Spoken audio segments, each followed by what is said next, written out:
Meus amigos, vamos falar de um assunto muito interessante, que eu creio que muita gente tem curiosidade de saber. Como é que se explica o dólar? Esse comportamento do dólar. Me diz aí, você sabe? Você tem ideia? Olha, vários fatores contribuem para este comportamento. Primeiro, só te dando a informação inicial aqui para você saber. O Brasil, desde 1999, ele tem câmbio flutuante. Ou seja, o mercado é que vai mexer com o dólar.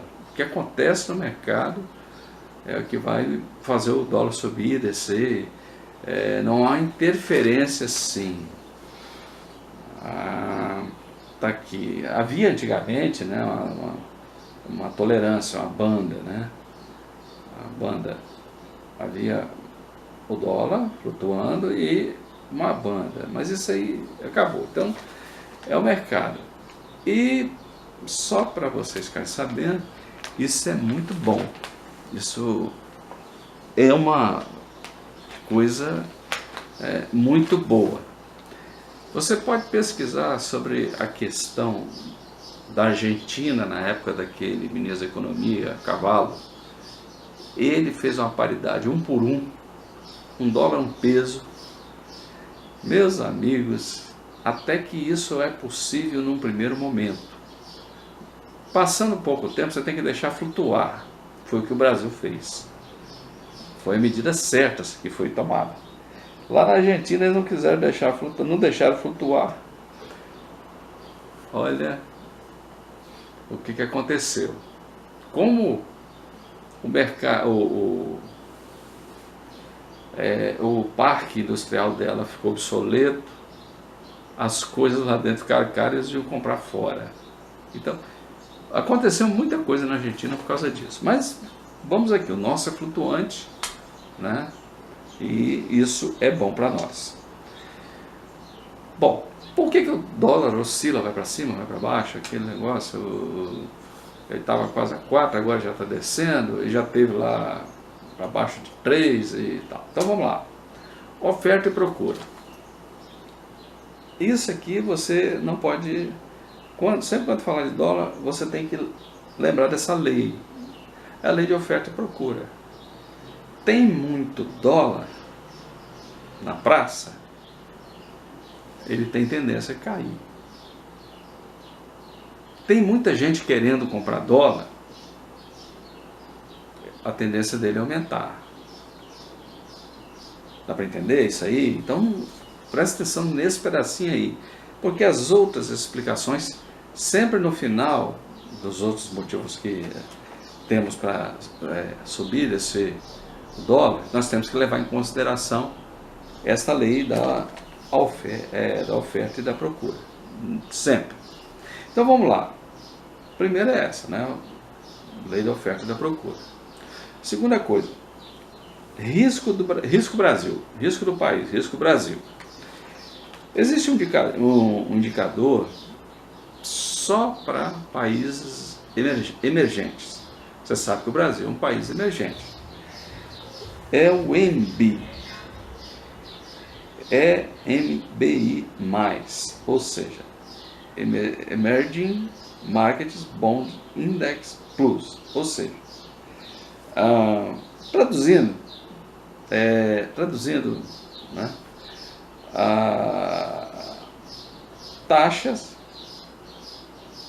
do taxa dos títulos de mercados emergentes. Então, quanto menor essa taxa, melhor para investir. Quanto maior essa taxa, pior para investir. Então, o grande investidor, ele vai olhar para essa taxa. Vamos dizer que ela esteja em 100. Vamos dizer que 100 é bom, né? Opa, vou investir lá no Brasil. Mas se tiver em 200 e alguma coisa, não, no Brasil não está bom. Então é uma medida que eles fazem, né, através desse indicador, né? E Depois que esse indicador, o número, ou seja, se é 100, 120, se é 200, 220, diz respeito à estabilidade da economia. Diz respeito à estabilidade da economia no país. Então, visualizando esse indicador, né, que é o EMBI, o grande investidor vai ter ideia. Esse indicador está baixo, o país está com a economia estável, tem regras claras, o governo não interfere muito, o governo, quando interfere para ajudar, ele fica olhando um monte de coisa, a infraestrutura do país, ele fica, então, tá bom, ó, ok. Mas depois que ele viu e vai investir no Brasil, agora a queda ou a baixa do dólar depende da lei da oferta e da procura. Por quê? Podemos ter muito dólar no Brasil e pouca gente comprando, então ele vai cair. Falando internamente. Então aí entra a lei da oferta e da procura. A outra coisa são as influências do governo, outro item. O governo, quando ele observa uma oscilação muito grande, muita oscilação, quando a oscilação está ali, sempre num patamar assim, muito pequeno, muito próximo, ele até que não interfere, mas você vai ouvir de vez em quando falar de leilões, que o Banco Central vendeu dólares, que o Banco Central comprou dólar, que o governo vendeu, comprou, justamente para poder deixar o dólar estável e de certa forma, com o real desvalorizado. O que acontece? Um dólar que mantém uma estabilidade e com essa estabilidade, vamos chamar R$ 3,26 um dólar estável. Vamos dizer que isso aí é estável. Então, quer dizer, um dólar vale R$ 3,26. Vamos chamar isso de estável. Não sei se é isso, né? Se o governo enxerga 3,26 como estável. Isso quer dizer que os nossos produtos ficam mais competitivos lá fora. Se eles ficam mais competitivos lá fora, o governo quer vender, quer exportar, quer ter superávit na balança comercial. Então ele vai interferir dependendo do interesse dele. Pode ser que em um dado momento as reservas cambiais estejam tão altas que ele não interfira, mas comumente ele vai interferir. Bom, então nós vimos aqui, primeiro, oferta e procura. Segundo, risco Brasil. Terceiro, influência do governo. Então, quando o governo fizer essa interferência, pode dar certo e o tiro pode sair pela culatra, porque ele pode jogar no mercado e não ter comprador. Ele pode querer lá no mercado comprar e não conseguir comprar, alguma coisa assim. Outra coisa que influencia nessa questão do dólar são crises internacionais. Quando tem crise internacional, os emergentes são os primeiros a sentir. País emergente, Brasil é um país emergente. Eles são os primeiros a sentir, né? Porque os investidores eles vão buscar lá um lugar seguro para o dinheiro deles. Por exemplo, nós temos os treasuries lá dos Estados Unidos, esses papéis chamados treasuries, eles são assim um porto seguro para colocar o dinheiro. E por incrível que pareça, dá uma olhada na política, dá uma olhada na corrupção, dá uma olhada no Brasil assim, né? Então, um grande investidor, apesar da taxa Selic, apesar do juro que o Brasil oferece, ele ainda pode não considerar o Brasil um porto seguro para mandar o seu dinheiro, o seu dólar para cá. Você está entendendo? Ele pode não ter essa consideração. Não, o Brasil não é um porto seguro, não. E a coisa piora, mas piora muito mesmo, entendeu? Pela questão das reservas cambiais. É outro item. Então, reservas cambiais.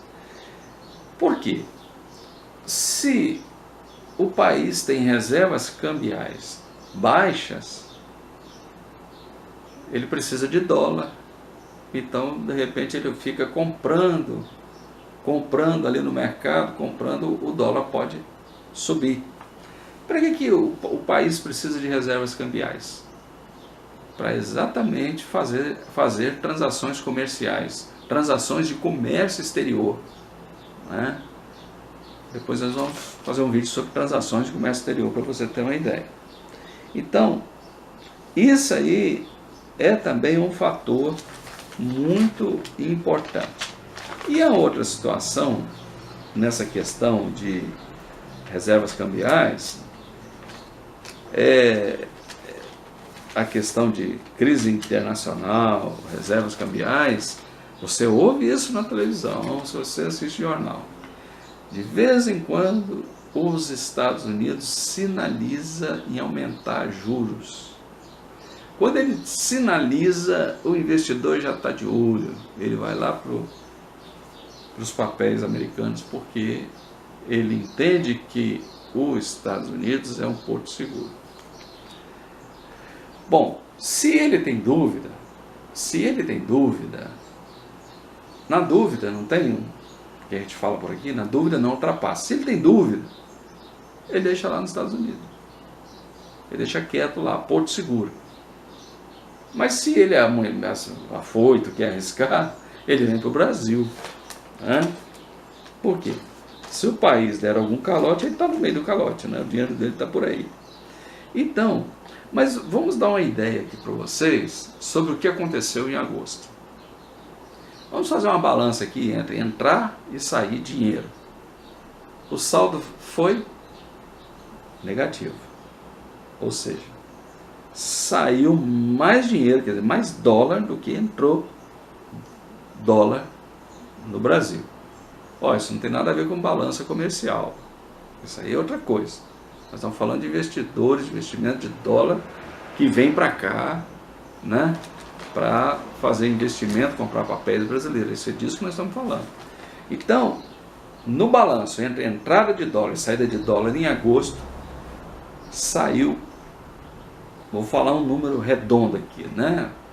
1 bilhão mais do que entrou. Um exemplo.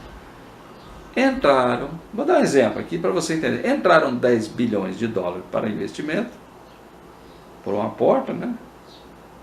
E, por outro lado, saíram 11 bilhões. Ou seja, né, perdeu-se 1 bilhão de dólar de investimento.